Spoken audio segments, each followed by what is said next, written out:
This is a 1970s gangland murder, Sydney style. Go, get in the boat.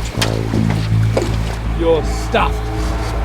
Would you swim with the fishes? Too much blood on the streets embarrasses the corrupt politicians and police who are paid to protect the city's crime kings. Please, get up, get up, get up! No! Get up, your family! And so now, if you challenge the Mr. Biggs of Sydney, instead of being killed in a violent public hit, you simply disappear.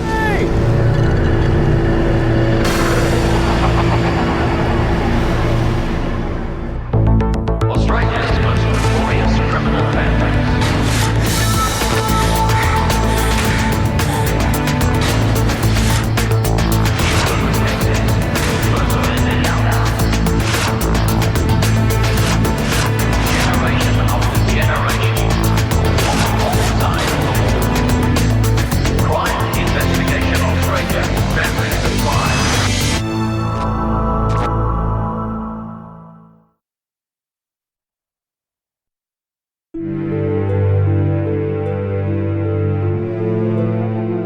In the 1960s, the criminal underworld in Sydney undergoes a change and it becomes more structured, more efficient and more lethal. In the vice trade, out went the laneway prostitutes and in came massage parlours and, fully established brothels. It's the system that comes to be known as organised crime, where rackets are divided between members of a powerful cartel of extortionists, as opposed to the smaller, independent operators. One of the pioneers of Sydney's new organised crime is Lenny Macpherson, a tough petty thief prone to fits of uncontrollable rage. Lenny was one of the biggest and most powerful criminals in Australia, there's no doubt about that. He had a very heavy reputation and he carried it through. From an early age he was interested in explosives, he was a criminal, he was a thief, he was a rapist. He had visions of becoming an Al Capone from the time he was very young. He was capable of anything, absolutely ruthless, there's no hesitation. Leonard Arthur Macpherson. He begins life in the inner Sydney suburb of Balmain, and he spends much of his teenage years in a juvenile detention centre. In his very early days, in the 1940s, he's in his 20s, he got a job at the Balmain Mort's Dock, and that was to avoid going into military service. Apart from the job at Mort's Dock, he never took a job, never took a serious job. He set out to be a criminal and he had great success at that.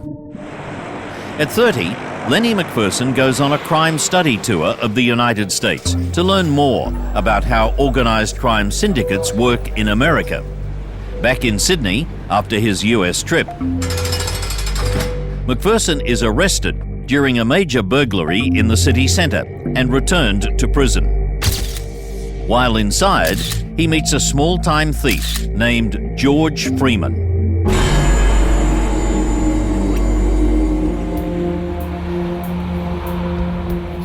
George Freeman also comes from inner Western Sydney.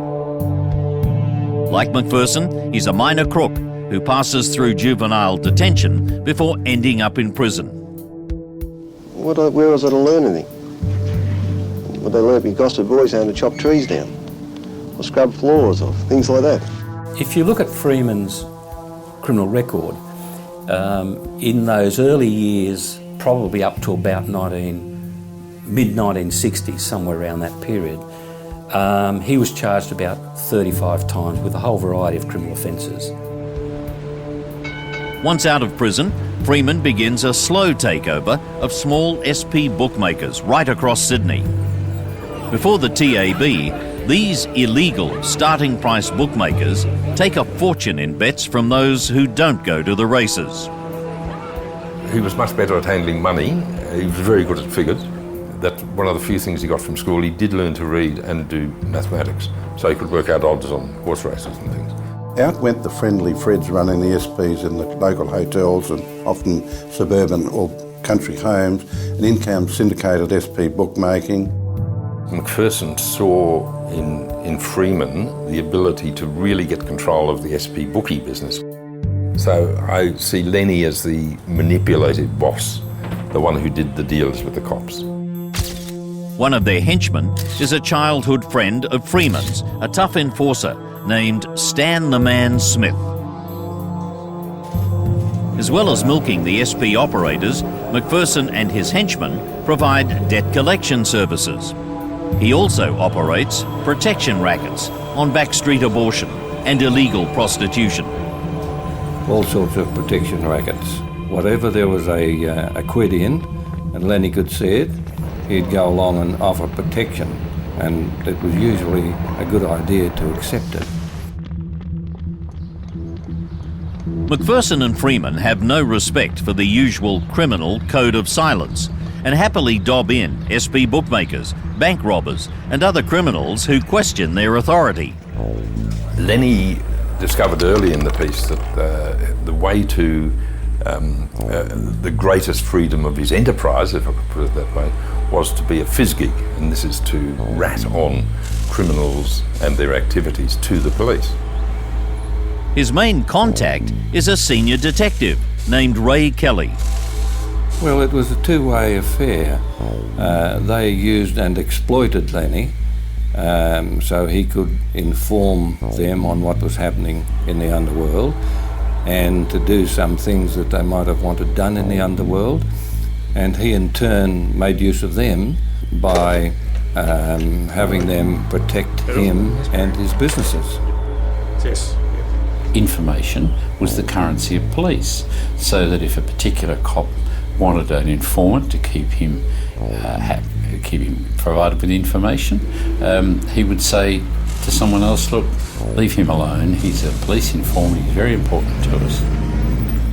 Rather than go and shoot the opposition, Lenny's philosophy was he'd rather get him arrested and put in jail, and that's what he did. Macpherson's association with police detective Ray Kelly produces useful underworld intelligence, but it also undermines public confidence in the police and the New South Wales justice system. Lenny Macpherson's underworld status is further enhanced when he uses his police connections to beat a murder charge. The victim is a rival criminal named George Hackett, who's lured into an ambush in an inner-city laneway. Macpherson and a henchman are waiting in the shadows with their pistols drawn. Hackett is shot dead. Macpherson is charged with murder, but Ray Kelly releases him and gives him the names of the witnesses. The case collapses when Macpherson persuades the witnesses to withdraw their testimony.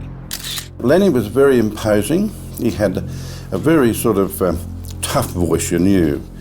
Anyone who spoke to Lenny, or if he spoke to you, you knew he was powerful. There's no risk about it, and he just had presence. Lenny Macpherson is just as violent at home as he is on the streets. For years, his wife Dawn has endured his frequent sadistic attacks until finally he goes too far. And he went screaming after her into the kitchen and picked up the pot of peas and pulled his gun out and emptied the gun through the bottom of the saucepan. Hot peas and hot lead ricocheted around the kitchen. She understandably started screaming, and he still had the gun in his hand, and he started hitting her, and then his pistol ripped her. Dawn is about to lay civil charges for attempted murder when she's visited by Detective Ray Kelly. Ray Kelly intervened on Macpherson's behalf, and a settlement of a significant amount of money, I don't know how much, and Dawn went away and remarried and left that awful life behind her. Macpherson records a weekly underworld news report for police using an old tape recorder. A low-life crim that I know was once in Lenny's house. He was doing the recording, And the guy saw the take-up reel going round and round. 2 weeks later, he's in Ray Kelly's office. And he said, I've seen that tape reel before. And Kelly just said, yeah, that's McPherson's monthly report on all you bastards. The tight links between McPherson and senior detectives undermines the public's trust in the entire New South Wales police force and the justice system. Witnesses to crimes refuse to come forward, fearing they'll be betrayed to criminals. And those in the underworld who dare to challenge the authority of McPherson and Freeman find their punishment is swift and lethal.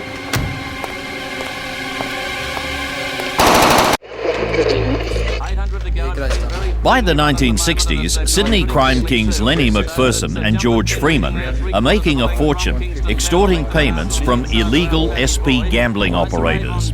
Oh, well, the turnover. McPherson is also using his police connections to control the abortion and prostitution rackets. His main muscle man is the violent thug Stan the Man Smith. You know, of all the crime leaders, or gangsters you might call them, who ruled Sydney in the 1960s and especially into the 70s and the 80s, Stan Smith would have to go down in history as probably the most feared of all. Personally, he's probably responsible for about 11 murders and remained dominant until his death in more recent times. In 1963, a violent young criminal named Robert Pretty Boy Walker stands up to Smith and shoots him in the leg. A few weeks later, Smith and McPherson stage a very public revenge. It's carried out on the day of McPherson's wedding to his second wife, Marlene Gilligan. McPherson suddenly excuses himself from his wedding reception, and he and Smith drive in a stolen car to the eastern suburb of Randwick.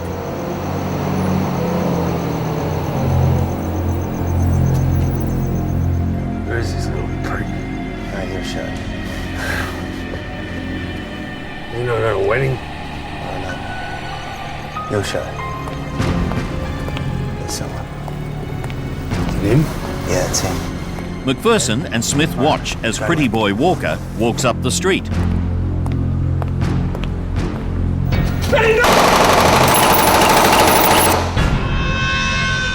It was the first time a submachine gun had been used in a gangland killing.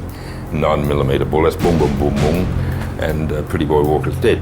Now, what we do know is that Stan the Man Smith was driving the car, and Lenny McPherson was going boom, boom, boom with a submachine gun. Come on, man, let's go, mate. The assassins speed away, and McPherson is soon back at his wedding. Didn't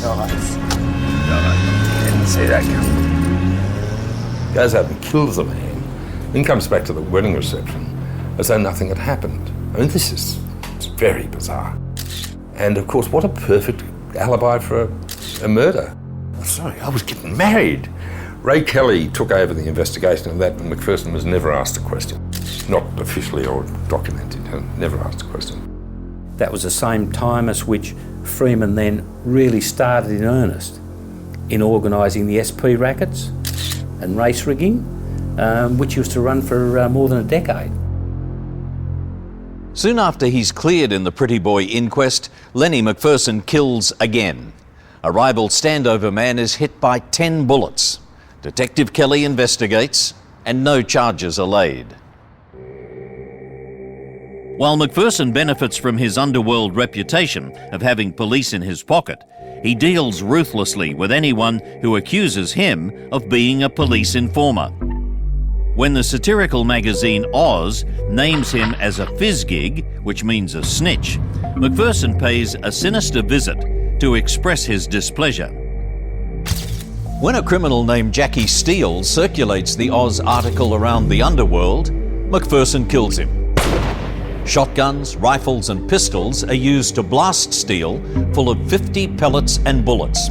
And as usual, there are no witnesses and no one's charged. McPherson repays his protector Ray Kelly by leading the detective to an elusive Melbourne jail escapee and murderer, Ronald Ryan, who's hiding in Sydney. Kelly's arrest of Ryan makes headlines, and and the old detective retires a hero. Thy will be done. Ryan is immortalised as the last person to be hanged in Australia.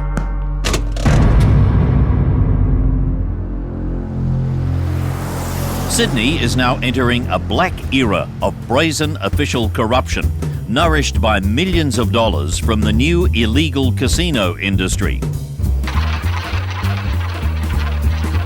McPherson moves in for his cut. After the election of the Askin state government in 1965, these illegal casinos become a river of gold for politicians and police. No more bets. Premier Askin, later Sir Robert Askin, has been a gambler all his life, even operating as a small SP bookmaker in the army during World War II. Place your bets. He sees no harm in turning a blind eye to illegal casinos, especially as the state is already awash with multiple forms of betting. Once McPherson, Freeman and Smith were declared to be the big three, the decision was made that we can really upgrade our casinos and make them into proper businesses where there would be protection provided. The casino owners flaunt their wealth, mixing publicly with leaders of church and state. They drive Rolls Royces and they race expensive thoroughbreds. The location of the casinos is openly discussed, and the media asks, if we can find them, why can't the police? Winning number 16 red. Yes, right. The answer is obvious. To survive in this sort of illegal industry and the broader gambling industry, you have to have everyone on side. But not necessarily the politicians. See, the average politician doesn't have a lot of power if he's not the minister. You only had to own one minister or one or two ministers or somebody at the top to do that. The police quietly argue that the big illegal casinos help them watch the spending of suspected criminals. And thanks to McPherson's information, detectives can also follow criminals at the smaller illegal ethnic card clubs in the suburbs. Freeman and McPherson recruited a fellow named Frank Hakim, who was known as the Lebanese Godfather and who was connected out at Redford. And his responsibility was more about working with McPherson than Freeman. At one stage, over 100 or more ethnic gambling places in all the suburbs of Sydney, Lenny controlled them. McPherson's influence is now so strong that incredibly, he's permitted to make unsupervised visits to prisoners inside Sydney's biggest jails. Heard you were making plans. His purpose is to intimidate criminals who've been conspiring against him whilst in prison. As far as I'm concerned, you're guilty. Playing the part of judge and jury, McPherson holds a series of mock courtroom trials and sentences his enemies to death. When you get out of here, you make yourself scarce. Bloody scarce. Got it, Lenny. Got it. One of those condemned in these bizarre kangaroo courts is the notorious criminal Ducky O'Connor. A lot of them had delusions of grandeur, and Ducky was one of those who thought that Lenny had got too powerful and we're going to take over. And Chicka Reeves was another one of those. You know what they do to a lame horse? They put it down. And they called Ducky in, and Lenny said, "You're charged with conspiring with Chicka Reeves to knock me." And they called witnesses. Of course, nobody's going to speak against Lenny. And they found him guilty. And so the decision was made in a jail cell that Ducky was going to die. Ducky O'Connor is freed from jail and his death sentence is carried out at Sydney's Latin Quarter nightclub. None of the witnesses will talk, but club owner Sammy Lee tells journalist Tony Reeves exactly how Ducky died. At 3:30 in the morning in the Latin Quarter in May 1969, the dancing girls have finished for the night. And O'Connor comes in, starts gun screaming and yelling, and there were two coppers there. Pussy bastard! I'm gonna kill you! I'm on goal! You killed my glass! You bastard! Get off me, coppers! Get off me! You're dead, Ducky! They got up and pushed him into the middle and sat on his hands so he couldn't move. And McPherson pulls a gun out and crawls under the table and reaches up and goes bang. Get off me, you bludgeon! Come against the car! Shot him in the head. And of course that's not the evidence that was given to the coroner. He was shot by Lenny at a table in the nightclub, crowded at the time, and attended by some of the society people of Sydney. Get off me, you bludgeon! But nobody saw anything, even though there were two police sitting on a table alongside. Jesus, Lenny. Significantly, Lenny got away with it, and that symbolised, in the public mind and particularly in the underworld's, viewpoint, that Lenny was somewhat untouchable. I didn't do it, boys.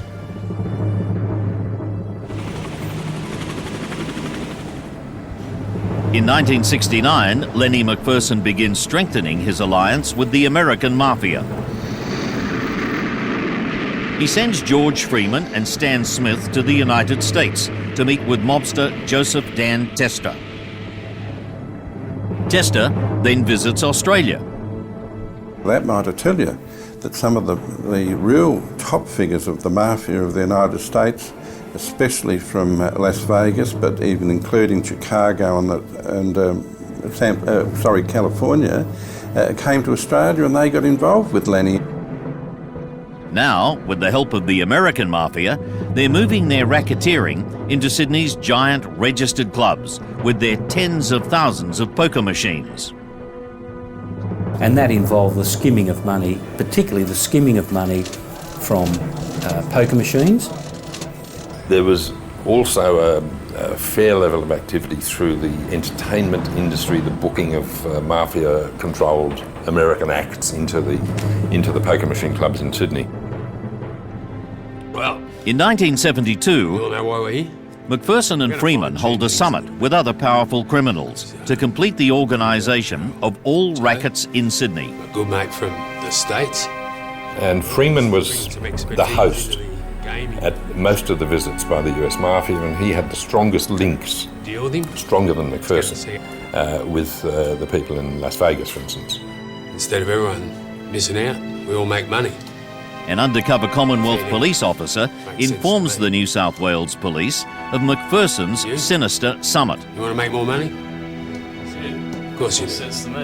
But the information is ignored. The frustrated federal cops then leak the story to the media. Newspapers begin accusing Premier Askin of covering up mafia allegations. Under pressure in Parliament, Askin establishes a royal commission.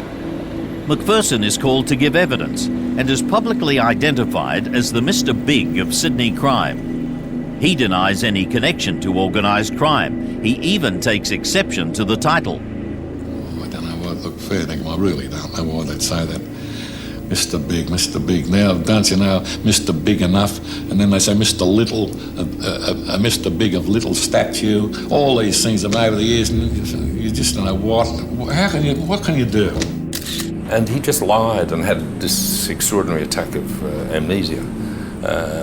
Just told absolute lies, made up stories as he went along. Freeman is also interrogated and gets his first major media coverage, being portrayed as a dapper, smartly dressed racing identity. We all know Mr. Freeman was, well into the SP betting and all that kind of activity that was fairly rampant in those days. All my crimes are association. People know me knowing them. And if you want me to stop talking to people, I'm not going to do that. I'm going to talk to whoever I like. And I can't see why I can't do that. The Commission's most sensational revelation is McPherson's links to the Mafia. McPherson's attempt to take over the big Sydney poker machine clubs has been foiled. The Moffat Commission, I think, was a very important milestone in Sydney's response to organised crime. It certainly broke down a number of practices identified a number of people. Freeman has been exposed for his racetrack swindles, and Lenny McPherson has had his criminal activities laid bare. The publicity causes him to be shunned by his relatives. When he's not invited to his mother's 70th birthday party, he knocks on her door holding a white rabbit. And he says, "Hello Mum, happy birthday, did you have a nice party?"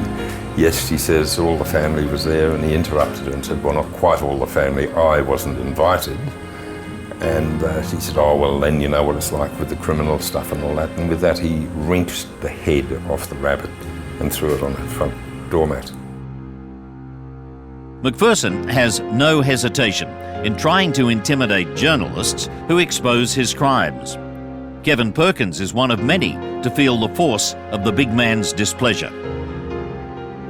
Lenny came charging into my office, bellowing and shouting and screaming and abuse and saying that he was going to knock my block off, etc.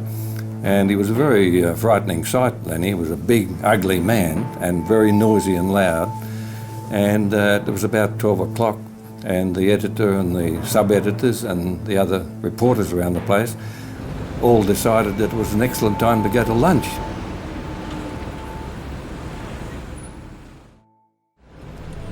After the Royal Commission's conclusion, it's business as usual for the New South Wales government and the police.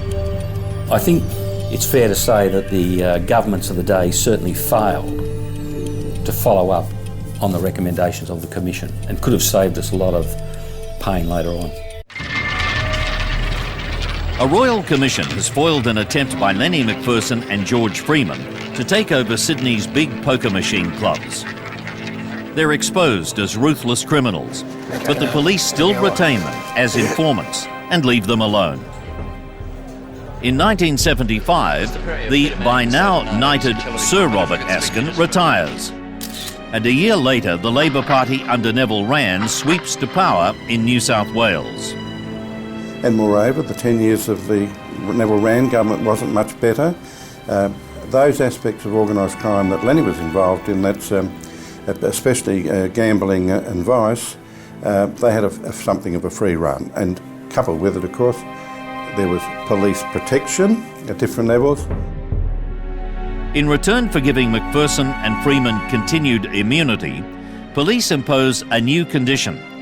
They must stay out of the spotlight and ensure there are no more messy public killings.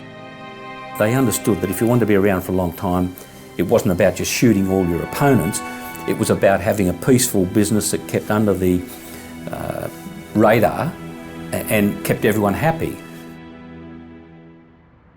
Throughout the late 1970s, dozens of rival criminals are said to have been dumped in the ocean off Sydney. I mean, I attribute about 8 to McPherson, or organised by McPherson. Probably 3 to Freeman, perhaps more. Coppers were killing people. You're stuffed. Journalist and author Kevin Perkins has no doubt that Freeman ordered the deaths of his enemies. I don't think he was a killer on his own. I don't think he did the job himself, but he was a surrogate killer, I'm sure of that. According to one underworld informant, some rivals are simply thrown alive into the ocean, 20 kilometres off Sydney. You don't injure them in case the bodies are recovered, which is highly unlikely, so these people just drown. It's too far to swim back, and there are many sharks there.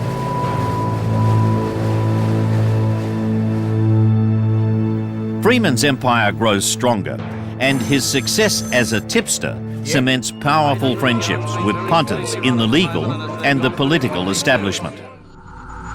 There's public outcry when he's photographed at the races, sitting with the New South Wales Chief Magistrate, Murray Farquhar. The police on duty at Randwick on that day took his photo, and I actually was the one who got hold of that picture, and we used it in the Sunday Telegraph, and caused a lot of trouble for him as a result, because he was thrown out of the member stand and never allowed there again. The police who actually did that job and took the photo were treated very harshly. They were just called up each one on the phone and transferred to other duties in other places without any explanation. And they were all good, honest cops. Freeman continues his lifelong scam of dobbing in other criminals to win protection for his own operations. One of his main contacts in racing's administration is the tough and fiercely honest new chief steward, John Schreck, who's been given the job of rooting out corruption in the sport in New South Wales. I will never say here, and I will take to my grave, a couple of things that George Freeman did to assist me in the control of racing in this town. And there were a couple of things going on that could have blown an autumn carnival sky high. It could have been destroyed. If I thought it would help Sydney racing during my time, I'd speak to Al Capone. And I make no apologies for the conversations that I had with George Freeman. Hello? He was to the forefront in setting up what became, always referred to later as race fixing. He befriended jockeys and then ultimately paid quite a stream of jockeys, actually, to fix races, to the extent that George became famous or infamous at being able to give people, even magistrates, tips. Other notorious figures, particularly Bob Trimboli from Griffith, he got involved to the extent that on some very memorable police phone taps, he boasted of having all jockeys in one race on his payroll except one, and there were 14 jockeys in that race. So he paid off 13. McPherson also takes advantage of Freeman's inside information. I was betting at the tab. I bet on daily doubles, all on the tab. Look, I don't care if somebody gives me a tip and I know it's going to win. Have I done something wrong because I don't tell anybody else? Were you a big punter? I was a big winner, not a big punter. And you put money, huge amounts on through the TAB, which is like a laundry for dirty money that you've accumulated for your other crimes, drugs and whatever. He had his henchman deliver money to me, and I went out and picked some money up off him one day at his house. I was thinking, gee, if I'm putting money on for George Freeman, there'll be good tips. I can put some of my own on and make a good profit. But tips weren't all that sensational. Freeman's most sensational betting plunge occurs when a horse he'd owned, called Mr. Digby, stages an amazing form reversal. There was a race at Randwick. I think he came 9th or something, well back in the field. 2 days later, there was a similar race at Canterbury. On this occasion, he ran brilliantly and finished up winning by about 8 lengths, I think. And about $500,000 was ripped from the bookie's ring. I think one of the people who referred to the Mr. Digby race says he's never seen 7 jockeys desperately looking for a way not to win. George Freeman got married to Georgina the next day and proudly boasted that his win on Mr. Digby had more than paid for the lavish celebrations. Successful year. Lenny McPherson and George Freeman have survived a royal commission, and throughout the 1970s they consolidate their power. I've got family! They reject outward displays of violence. Now their rivals just disappear. But there's growing media exposure of their operations and a new, more determined opponent in state parliament. In 1979, opposition leader John Dowd launches a vigorous anti-corruption tirade in Parliament. Ladies and gentlemen, place your bets.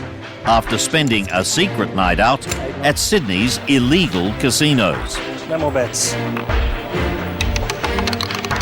There were hundreds there, hundreds of people with big money, free liquor, all of the accoutrements of an illegal casino, and we were dealing with a multi-million-dollar industry. Dowd implies in state parliament that corruption has seeped through the entire government. And ask a series of questions of particular ministers, great holy men, like is payroll tax being paid in respect of premises, etc.? Did the Factory Shops and Industries Act complied with in respect of these premises? I went through a whole series of ministers, all of whom suddenly looked like people on the take. Dowd's attack forces an embarrassed Rand government to order police action, and an elite squad under the direction of Inspector Merv Beck is established. Known as Beck's Raiders, they close down the illegal casinos and they seriously disrupt Freeman's SP operations. Freeman appears on ABC TV and plays down his involvement in any illegal gambling. SP is a very minor thing. You asked me a specific question. About being a big SP? Yeah, and I just told you I wasn't. So, your network wasn't as big as the CIU describes it? No, it definitely wasn't. We're all my shops. How big was your SP operation? I wasn't an SP, I was a punter. But you admit to being an SP? I admit being an SP. I'm not an SP bookmaker today. No, but you admit to having been one in the past? Of course I do. Right, well, how big was it? It was just ordinary.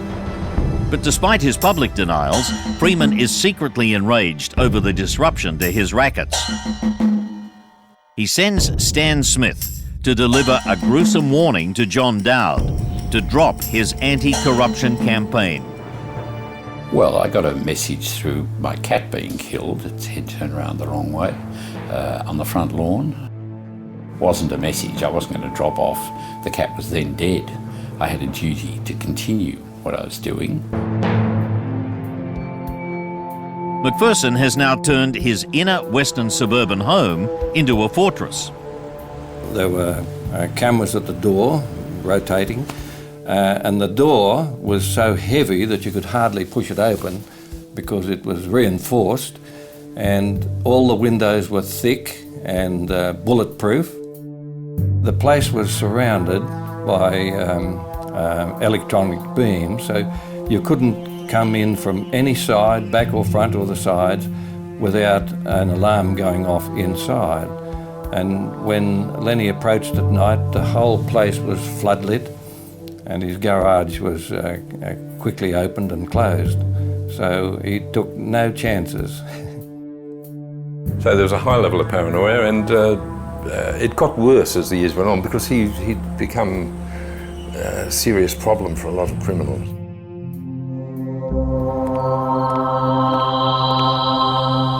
In 1979, George Freeman is returning home when he's shot by a gunman who's waiting in his driveway. You mongrel! One of the bullets enters his throat and exits through his eye. I went in there and come out there. A pretty lucky miss. Do you think they meant to kill you? I think they meant to kill me. Well, I'll show you the clothes I shot in. See what you think you saw. No one's ever seen these.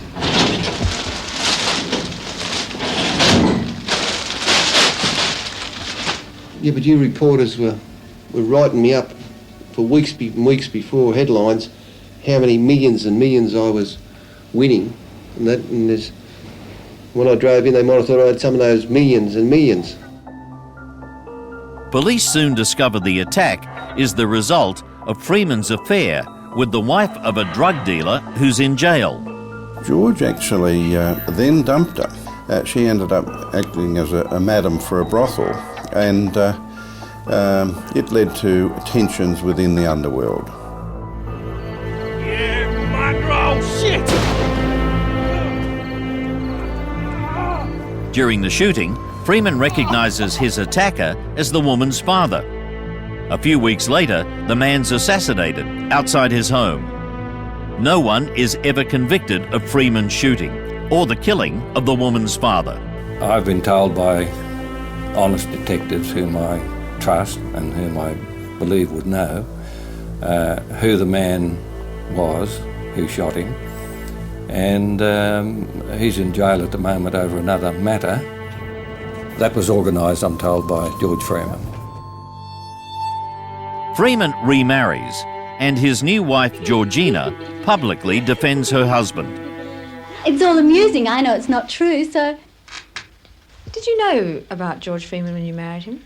Yes. Everyone knew about George Freeman, didn't they? And it still didn't bother you? No. Well, because I know him, and he's not what they say. Well, how does a doctor's daughter even get to meet somebody like George Freeman? I met him at a charity function and we fell in love. And your family didn't mind you mixing with this man? They did a little, but once they got to know him, they love him. I accept I was a baddie up till 16 years ago. I don't think I'm a baddie now. Peace resumes, but it's only for a few years before the Sydney underworld explodes once again. In 1984, the apparent gangland calm in Sydney is shattered. A flamboyant criminal, Christopher Dale Flannery, nicknamed Mr. Rent-A-Kill, tries to move in on some of the city's major drug dealers. Behind these scenes, you had Chris Flannery already telling people that he wanted to become the Mr. Big of organised crime and that he was going to take over. Chris Flannery is alleged to have assassinated 3 major drug dealers in separate hits on Sydney streets. Some people, including his wife Kath, question whether he really is the killer. Oh, I knew of his activities, but I've never known of... He wasn't involved in any gangland killings. I mean, he didn't kill any of those people. For Lenny McPherson, the public murders pose a serious threat to his power because the police have started taking different sides. And McPherson was desperate to negotiate some peace settlement in all of this to save his own life, because he believed he was going to be killed, you know. He made the point. You just can't go around shooting everyone. It's bad for business. And I thought it was a very astute observation, and it was at that point at which he said, right, we've got to get rid of Flannery. He's got to go. Flannery's family raised One morning in 1985, Mr. Rent-A-Kill, Chris Flannery, leaves his home, telling his wife he's going to a meeting with George Freeman. He is never seen again.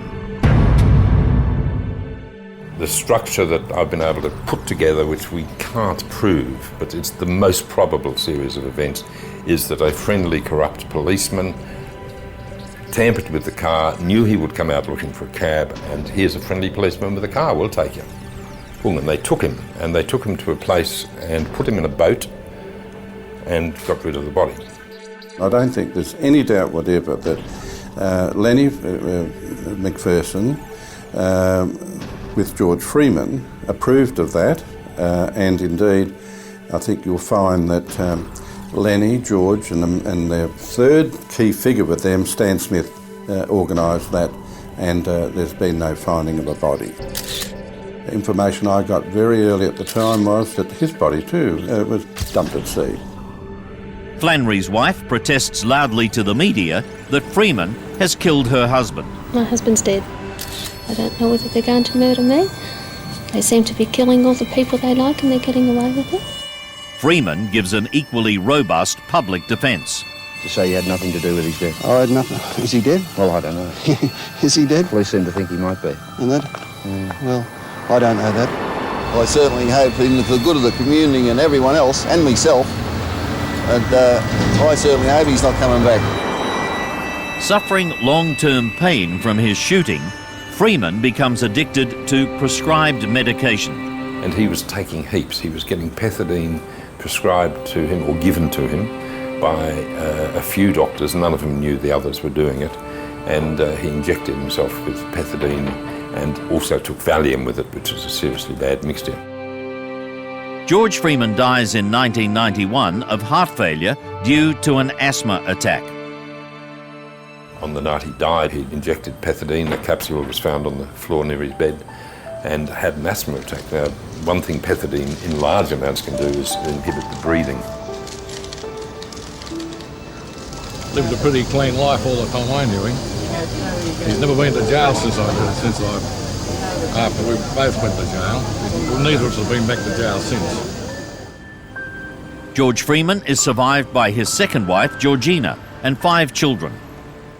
They include 2 high-profile sons, David and Adam Freeman, who own a promotions company. They're reported to be investors in a nightclub with a kingpin of the King's Cross nightclub scene, John Ibrahim. The same John Ibrahim who once worked for George Freeman as an errand boy. After Christopher Flannery disappears, the public warfare ends. Lenny McPherson spends much of his time on the Gold Coast. But in 1991, he's arrested for arranging the bashing of a Sydney businessman. The NCA claimed that McPherson wanted an unidentified man bashed and was willing to pay $20,000 for the job. The attack is McPherson's heavy-handed way of helping a relative who's lost a major supplier of their liquor importing business. I'm not happy about it all, but still, what can I do? The old criminal still believes violence and intimidation can solve everything. Why me? It's a one-horse race. I'm the only one they want. But times have changed. After a lifetime of getting away with murder, Lenny McPherson is finally arrested and he's sentenced to 4 years in prison. Not really frightened of going to jail, but I think I'll die there. I think I'll lose my memory there, and that's what I'm frightened of. His fears are well-founded. In August 1996, one of Australia's most prolific killers suffers a heart attack and drops dead in jail. His fortune estimated at more than $10 million.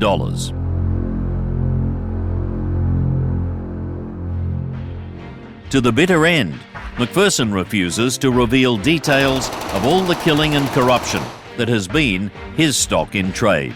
There's a couple of young good cops went to see him thinking he's talking himself into dying. He was. Every time he talked, he'd say, I'm going to die here. You know? And they went and talked to him and just wondered if he might break down and tell a few truths. And he told them to go and get stuffed. So even right up to the end, he would not talk to good cops.